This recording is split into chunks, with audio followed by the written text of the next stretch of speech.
Today, Travis and I are out in my driveway dodging the raindrops because there's an impending storm coming from that direction to take a look at the new electric SUV flagship from Cadillac. This is the Escalade IQ. Some car companies have said lately that big EVs aren't in their future. Well, Cadillac begs to differ because if this isn't big enough, there's an Escalade IQ-L coming a little bit later. That'll be a 2026. Let's talk about why you might want this six-figure Cadillac or why you might want to wait for that Escalade IQ-L. Just whatever you do, don't call it an Escaladic. This is an Escalade IQ and a little bit different than the rest of Cadillac's EV lineup.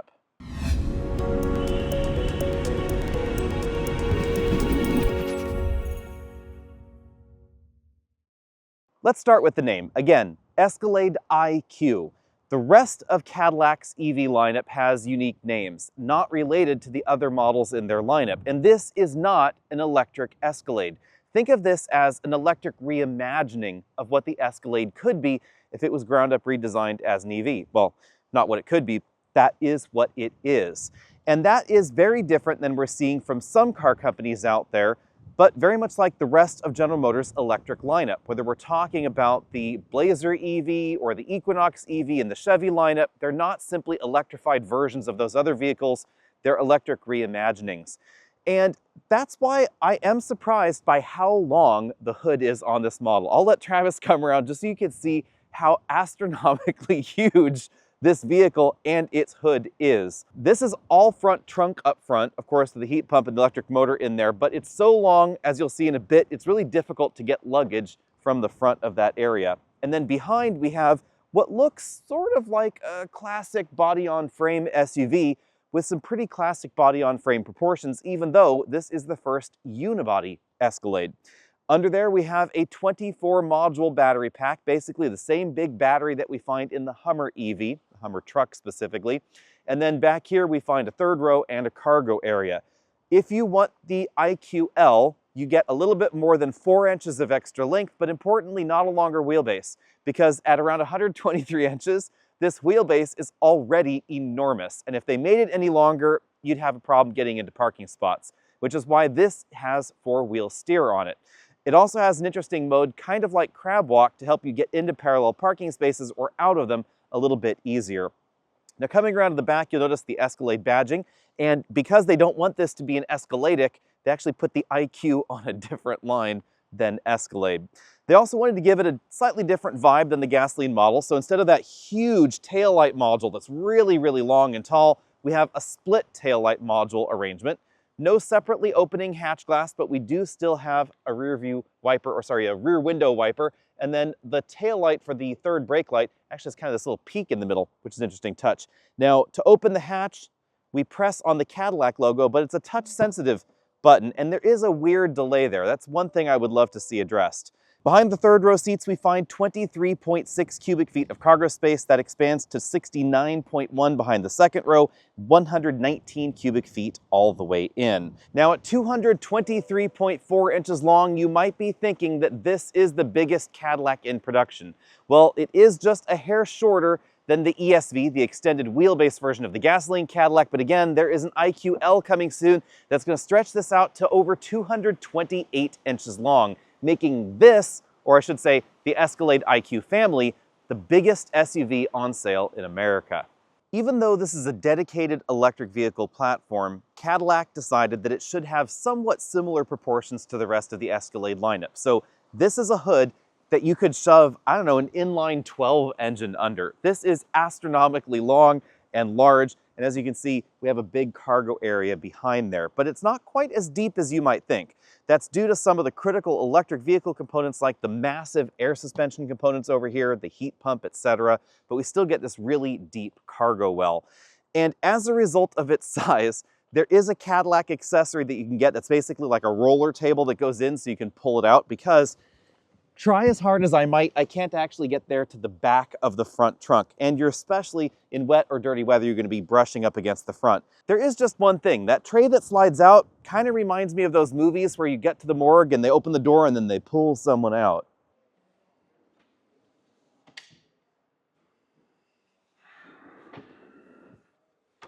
Now, in case you're wondering, Cadillac is not calling this a frunk, they're calling it an e-trunk.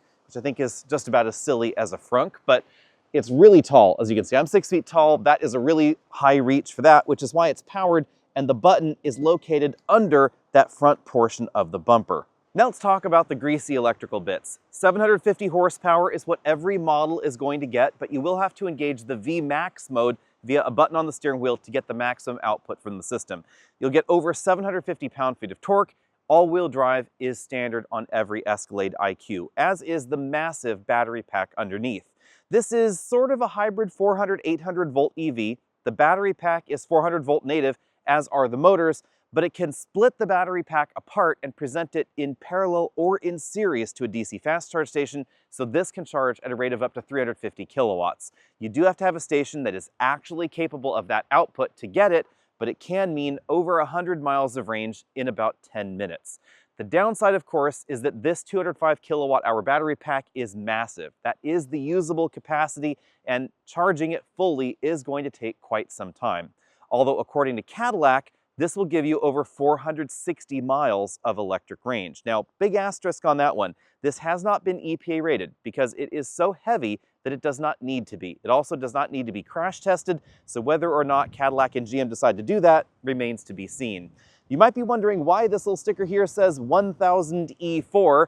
That is the torque in Newton meters, rounded up to the nearest, and then presented there on the back. So it doesn't have anything to do with horsepower or pound-feet of torque. It's kind of an interesting measure that Cadillac is doing in all their vehicles. Now, speaking of charging, that happens back here on the driver's side rear.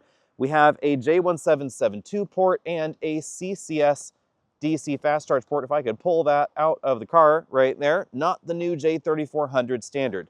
General Motors has committed to that, and this is going to be able to charge at Tesla supercharger stations. We just don't know when we're going to get that port on the car.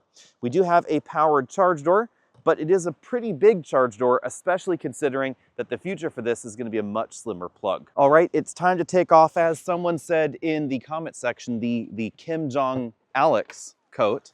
For the record, it's a British barber coat. But at any rate, we have electric power doors in this Escalade, so you can just click the button, watch the doors swing open. You can also click the button and watch the doors swing close. You can do that from the inside as well. Put your foot on the brake pedal and close the door, but I'm just going to go ahead and close the latch. That way it's not dinging at us while we're taking a look at the inside, if I did that correctly. Okay, so apparently there's no way to actually turn the bing bong off unless you actually turn the car off. But on the inside, the power seats are probably still going to function the same. Oh, sorry, hit the brake pedal by accident. There's the electric power closing door in action. So, power seat controls. The ding dong is happening again, but we're just going to ignore it. Power seat controls over there on the driver's door. The seat itself is actually shaped quite like the seat in the Lyric, only it's a little bit higher. So it's lacking a little bit of front leg support that I think I might like. We have a lot of headroom up front though. We have front seat massage, heating and ventilated seats, powered tilt telescopic steering column, and again, the incessant ding-donging. So that means clearly we need to talk about the back, and the over 118 inches of combined legroom that we find in here. But if that's not enough, that's why the IQL exists, because you get even more. In the second row, we have a healthy amount of room. This model has the regular seats, which are the captain's chair setup. You can also get an executive seat package that moves these second row seats 4 inches to the back. So legroom here, pretty reasonable, maybe about 7 or 8 inches of legroom. But if you get the L model, you get even more. Scooting over to this side of the vehicle, you can better see the headroom situation. With my head between that and this Alcantara or Ultra Suede headliner, whatever you want to call it, I have maybe about 3/4 of an inch of headroom. I suspect Travis is going to be a little bit tighter in the rear there. We have a walkway to the rear, and these seats flip and fold in a very traditional SUV fashion, where that seat flips up like that. I'll go ahead and move this tripod out of the way so you can see what's going on. We have a big panoramic moonroof there, but no powered shades. They give us one of these flip and fold shades that you can lock into place. Now coming into the second row, this is one of the reasons you might want to check out the IQL. We'll get to that in just a second, I promise, because with the second row seats all the way back in place, you can see I could fit back here, but my knees are definitely touching that seat back really right there if I actually get my feet under that seat.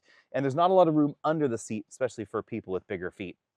On the other hand, we get Air vents up here in the ceiling, 3 of them across the top. Little soft touch inserts for the armrest in the third row, something even a lot of luxury SUVs miss. Cup holders and USB-C charge ports in the back. To get out, you just pull that little handle there. Again, flip and fold and go forward.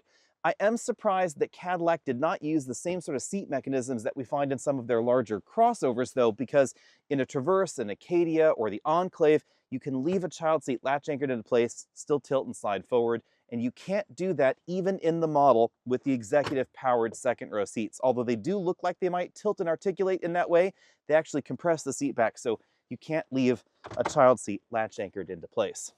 But that said, there's a lot of room going on in here, so you would have no problem fitting rear-facing child seats behind a driver that's 6 feet tall, and I could still move this seat further forward, be relatively comfortable, and stick one of me in the way back. Now let's take a deeper dive on that IQL model. The IQL is not an extended wheelbase Escalade, it's an extended body Escalade. So basically the extra 4 inches happens right back here. The wheelbase is the same. They changed the window and the silhouette on the side to look a little bit more like the gasoline Escalade, but importantly, almost all of the stretch goes to the third row. We get more legroom and more headroom. But hopping in the back, you'll definitely notice the difference in terms of legroom. This second row seat is all the way back in its tracks. I have over 4 inches more legroom here than in the regular IQL. We also have a seat bottom cushion that's higher off the ground, a slightly wider third row, and still about an inch more headroom. Because they didn't just stretch the body, they actually changed the entire roofline from about this position in the vehicle rearward. It's more square, more upright, and therefore roomier in the way back. We still have air vents up here in the ceiling, 3 of them right across the top, and LED lights there as well. This is a 3-position third row still, and just like the other IQ, we don't have any latch anchors in the back. With the hatch closed, other than that glass and a little bit of extra length, it's basically the same Escalade IQ with, of course, a slightly higher price tag. So the front end, the side profile look very, very similar. We get the same wheels, tires, battery, and electric motor. As we look around this interior, keep in mind that we are not in a top-end trim. This is a lightly equipped model, so there's certainly a lot more you can spend your money on. We have an interior view camera there. We have LED map lights here, OnStar buttons, hazard light button. Of course, we have a digital rear camera right there. We have slide to the side sun visors. I kind of wish we had the dual sun visor arrangement that we used to see in more big luxury SUVs, but we don't have that here. We do, however, have the suede headliner, AKG speakers plastered absolutely everywhere. We have them up there in the headliner. You can see Travis's headroom back there in the second row. Looks mostly okay above the glass, but a little bit close on the side there. We have speakers in the front head restraints as well. Definitely an interesting design choice there. These are just 2-way adjustable headrests, however. I was a little bit surprised by that. You'll also notice the shape of that rear seat back. It has kind of a jacket holder. That's what's going on there, so you can drape your jacket over there, but it does reduce rear legroom just a little bit. We have height adjustable shoulder belts for the driver and the front passenger. And of course, inflatable bolsters. Those are adjusted over here in the touchscreen in the center that we're going to take a look at in a bit, but just to show you the kind of adjustability we have here, you can adjust the seat back, the inflatable bolsters, the lumbar support, and then we have an option to adjust the upper shoulder area of the seat as well. Looking at the driver's seat here for a moment, what they're doing is they're inflating the bladders in the massage function for the seat in this shoulder area to give you a little bit more support there. From this angle, you can see the intricate patterns that are going on in this seat. It's a combination of different sizes of perforation and then some additional stitching as well. Back on the passenger side, we have a relatively flat seat bottom cushion. I am surprised that the Escalade IQ didn't get an extending thigh cushion or just a little bit more thigh support. I suspect that Cadillac has probably done a lot of research about what their customers' preferences are, because a lot of Cadillac seats have a very similar shape and feel to them that's different than the rest of the GM lineup. It's not exactly my cup of tea, however. I wish we did have a little bit more leg support. But on the doors, we have lots of soft touch materials. Basically, soft touch materials coating just about everything except the very bottom part of the door. We have a big AKG speaker grille there, real wood trim on the door, stitched goods on the top of all that, those seat controls on the doors like we've seen in other Cadillac models, and even more speakers over here on the dashboard. We have speakers bookending the 55 inches of LCD screen across the dashboard, speakers in the pillars, and then speakers up there in the dashboard as well. Now, speaking of the 55 inches of LCD, here's what it looks like one side all the way to the other. Cadillac splits this into two screens because I guess making one absolutely enormous screen would be even more ridiculously expensive than this. So over here on the passenger side, we have a passenger side dedicated screen where you can do things like Hulu, YouTube, web browse, have an HDMI input, etc.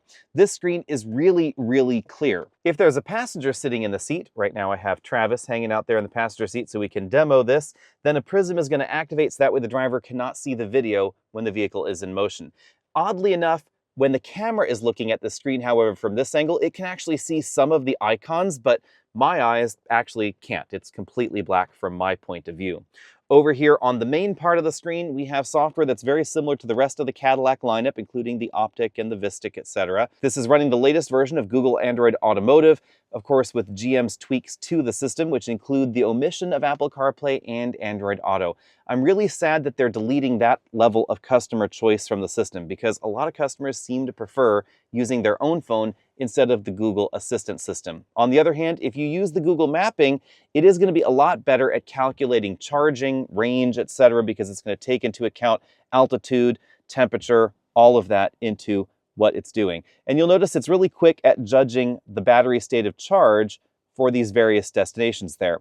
Let's go ahead and enter a destination in the system so you can see how that works. I have to go ahead and put the car in park. Then I can use the keyboard, which doesn't show up on this screen, logically because it's so far from the driver. It shows up on this screen down here, which is incidentally why we have a control knob, because touching the extent or the furthest extent of that screen is quite a reach. Anyway, let's go ahead and type in Los Angeles for our destination and see how long it thinks it would take us to get there and what kind of charging it's going to recommend. It knows that charging is recommended because we're only at 55% state of charge, and it's offering an Electrify America 350 kilowatt station right there for that. There's a winter storm warning even along your route because we have all of the same warnings that you'd find in the regular Google Maps on a regular car. And we have two big, huge interpretations or displays of that Google Mapping interface. Over here on the driver's side, we have a non-touch portion of that same display with a lot of different layouts. The steering wheel, that's basically the same as we find in other Cadillac models, which means we have a lot of shiny black plastic that I think is going to scratch quite easily. You can see it already shows fingerprints quite easily in some of these areas like the cruise control buttons. This VMAX button, that's what you're going to have to use to activate all the power from the motors. They're tracked forward, backward, and volume up, down over here on the steering wheel rather than on the back of it. Over here we have a paddle. This is a regeneration paddle. It doesn't let you adjust the amount of throttle liftoff regen you get. It's simply regen braking. So the harder you pull, the more regen braking you get. Up here we have the display readout for the Super Cruise system. It's going to illuminate different colors to tell you the status of the system. And of course, we have the column shifter there that Cadillac has been moving to. Moving back towards the center of the vehicle, we have an integrated trailer brake controller, which is an absolute unicorn in an electric SUV and something that I think is fantastic.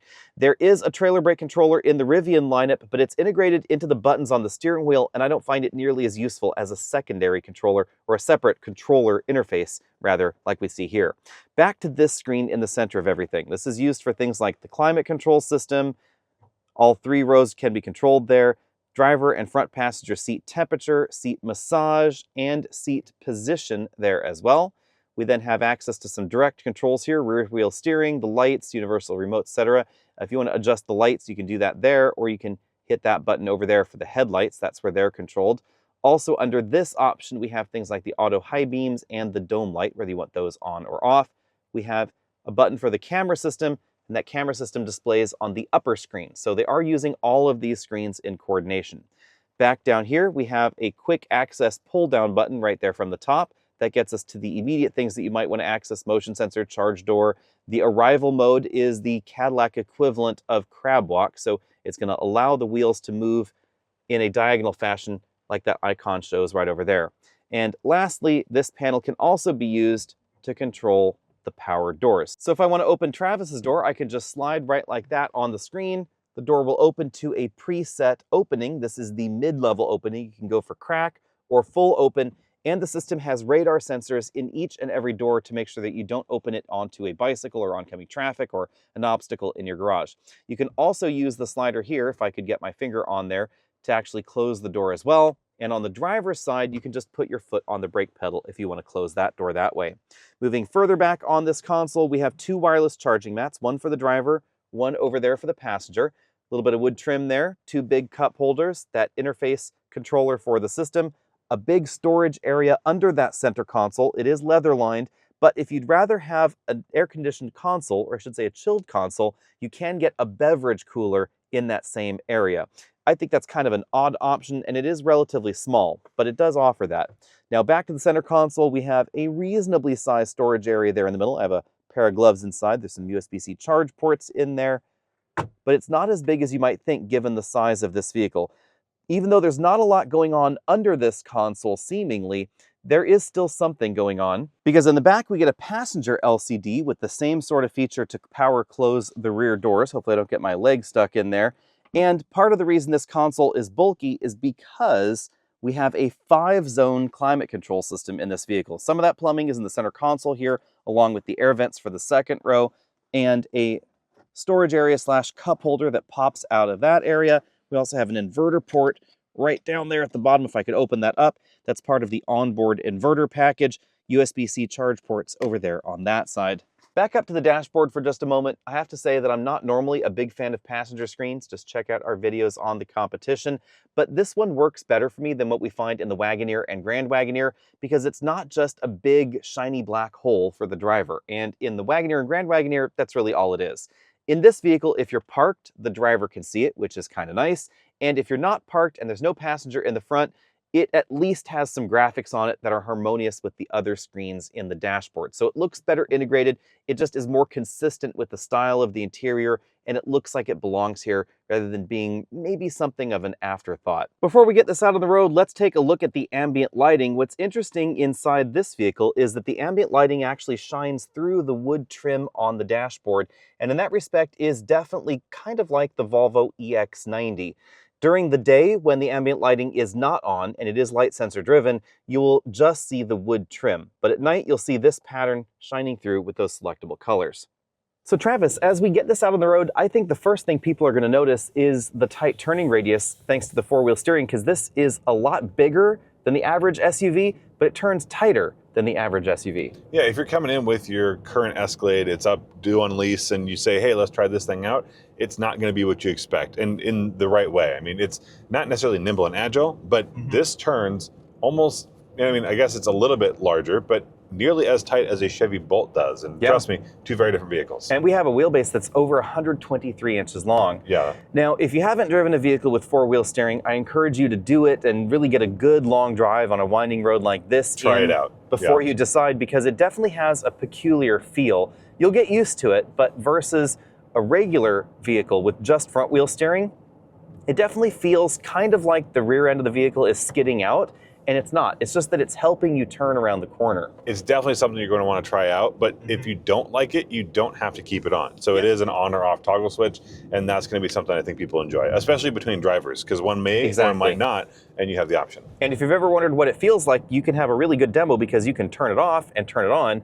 You do have to reduce your speed to switch steering modes, but you don't have to come to a complete stop, interestingly. Now, 0 to 60 times, we should talk about those. It has been obviously wet and rainy. It was raining when we were doing the 0 to 60 tests this morning. 4.9 seconds was the fastest time we were able to get here. I suspect it could go a little bit quicker because there was a lot of wheel spin, but you noticed something else. Alex, it's one of the funniest launches I've ever seen, and I've experienced it from a driver's seat in a similar vehicle, the Hummer EV.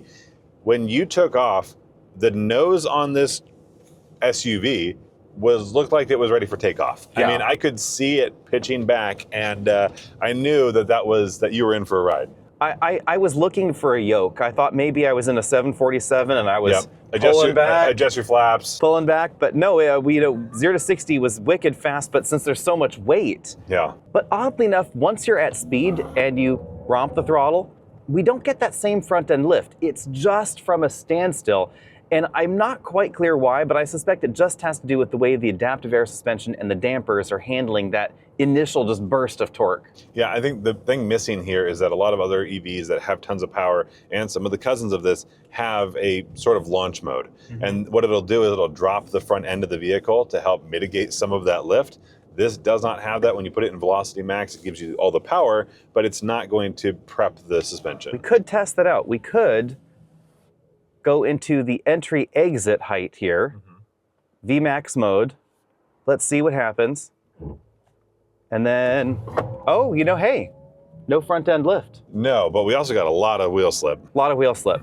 We don't know what the 0 to 60 time in that mode in the dry would be, but Cadillac is pretty happy to say that this should be getting under 4.7 seconds if you have the right conditions. And that would be obviously dry, would be the important part there. So we're not going to be pushing this too hard out on this road because it is wet. And that's why in our 60-0 braking test, it took 153 feet for this to stop. We know this is heavy. A lot of that's going to be due to the wet. But if you're concerned about that, I would say, there's probably no way around that, number one, because we are talking about a vehicle that's in the 10,000 pound GVWR weight class, which is why we have an oddity over there on that side that we haven't talked about yet, and that is flat glass on the passenger side. I am surprised that they didn't try and give us some sort of additional blind spot mirror there. I think that's something that they will end up doing over time. But they do give us this camera display, as you guys can see right here. Whether we're on the left or the right turn signal, it's going to give you that camera view in the center. I kind of wish that it was closer to the driver, so it was either left or right here between, I don't know, somewhere in this region here between the spokes of the steering wheel, something like that. But no, it's in the center. I'd rather have that than nothing, though. Now, obviously, the curb weight is going to affect the handling, but I just don't know if anybody is actually out there buying an Escalade because they're corner carving. I don't think so. I mean, there's no Escalade IQ V at this point, and that one you would expect to have a little bit tighter suspension. But I think this is meant to move people in comfort, and it does that. Yeah, and even the Escalade V, the gasoline one, is about 0 to 60 improvements and sounding fantastic. It's not really about track capable. It's obviously better handling than the regular Escalade, but I wouldn't take that to a track. There's only so much you could do, right? There's no Superleggera version of this. There's no lightweight model. Hard to do. They've already tried. We have things like an aluminum body panels, that sort of thing. But we asked, they would not confirm or deny a Superleggera trim. So I just, for those who are waiting, please don't hold your breath. We want you to keep watching videos. As far as the ride quality goes, I think they did a really good job with this. Obviously, it's really big and really heavy, but we have not only the adaptive MagnaRide dampers, but we also have the airlift suspension, so you can raise this up for, I don't know what you would call this, off-roading, dirt roading? Mild off-roading. This is the driveway we're talking about here. This is to the campsite, perhaps. Gravel roads like this, very comfortable, thanks to the design of the suspension. And in a way, that is similar to the regular Escalade, because the Escalade turned over a new leaf in this generation with that combination of airbags and MagnaRide dampers. And as a result, it rides better than the average full-size SUV ever used to. Obviously, we have a fully independent suspension here as well, but we have a lot of curb weight, which is why I was really curious to see how this would behave with these enormous 24-inch wheels. Yeah, I was going to say, not only is this car doing a lot of heavy lifting, the size of the vehicle, the weight of everything, but these wheel and tires are not lending itself to make this a more comfortable ride, and it seems to be at least offsetting sort of the disadvantage of those wheels and tires pretty well. I had assumed that over larger speed bumps or larger imperfections that we would get some really slamming noises from the suspension as it reaches that limit of its suspension travel. It doesn't seem to be the case. You can tell when you've gone over a speed bump a little too fast. You can definitely tell that that's gone on. But I think they've done a really good job quieting it down, really keeping those suspension impact noises to a minimum inside. On that little section of road, I have to say, the tight turning radius, very impressive. As you'd expect from an EV, cabin quietness is excellent in the IQ, and it's better than just road noise or wind noise. I think ambient noise is also well controlled, something that we noticed recently in another vehicle we were driving that was quiet. We were in the city, there was a dump truck behind us, and you could hear actually a huge amount of that noise in the cabin, but here, thanks to the laminated glass and just extra sound deadening, we don't get that. Yeah, it's one of the things that I expect from most EVs is they're going to be a little bit quieter, but this has done more than just be quiet. It's done a really good job of insulating you from the outside. A couple things that you want from that, right? The long road trip that this is likely to be able to go on, that's going to be a huge benefit. Also, when you're cranking the tunes on this 42 speaker sound system, you want to make sure that you're not having to compete with other noises. So that's a win. And I expect it here in the Cadillac, you get things like active noise cancellation or laminated glass. Plenty of it. It works well. Last thing we need to talk about clearly is efficiency. Let's just say you should set your expectations on the lower side. Yeah.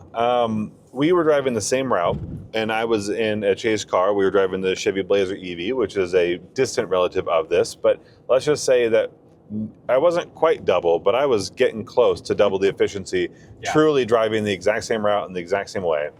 Yeah, so far over the last 70 miles, we've averaged 1.6 miles per kilowatt hour, and you were up at 2.7, 2.8, somewhere around there? 2.8 is where I ended, yeah. Yeah, so significantly more efficient. I tried to drive this at around 68 miles an hour for the second half, and the average was creeping up, but for the first half of that 70 miles on the highway, we had the cruise control set to 72, which is, I think, a speed a lot of people are going to be driving.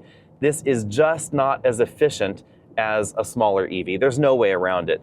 And that's exactly why we have this massive battery pack. Now, the downside is the real world fuel economy. I would say if you are planning a road trip, you should probably plan on getting real world about 350 miles out of this battery.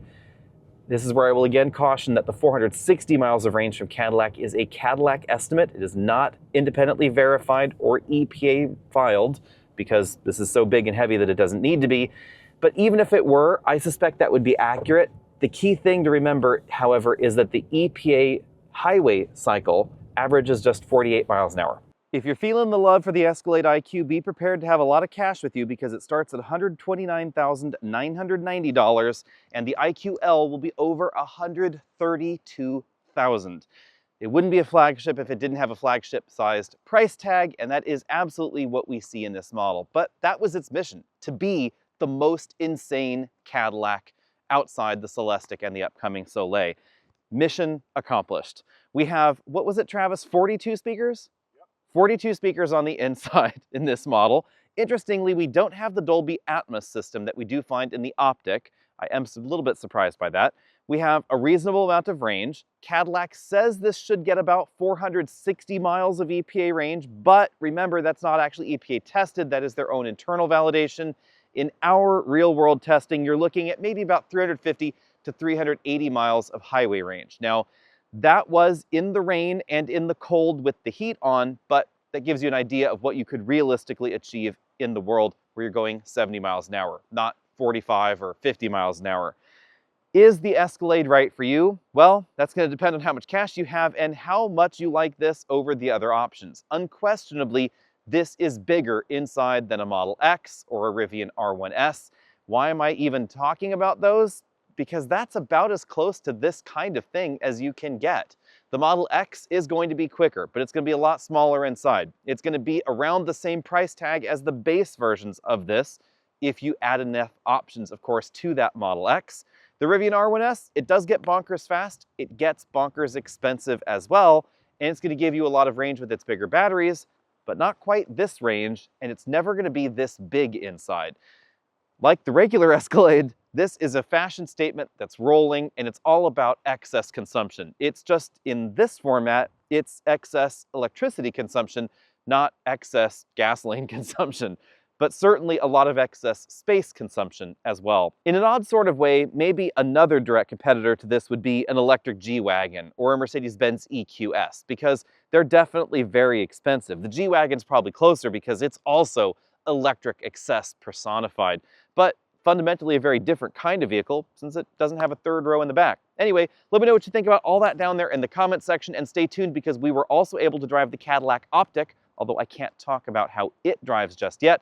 I can say it also has an AKG sound system in it, but it has Dolby Atmos, a ton of speakers, but not quite as many speakers as this. So bottom line, if you're looking for an enormous screen in the dashboard, lots of wood and leather, an electric drivetrain that is as bonkers as a regular Escalade is on the gasoline side, then you want a Cadillac Escalade. See all of you later.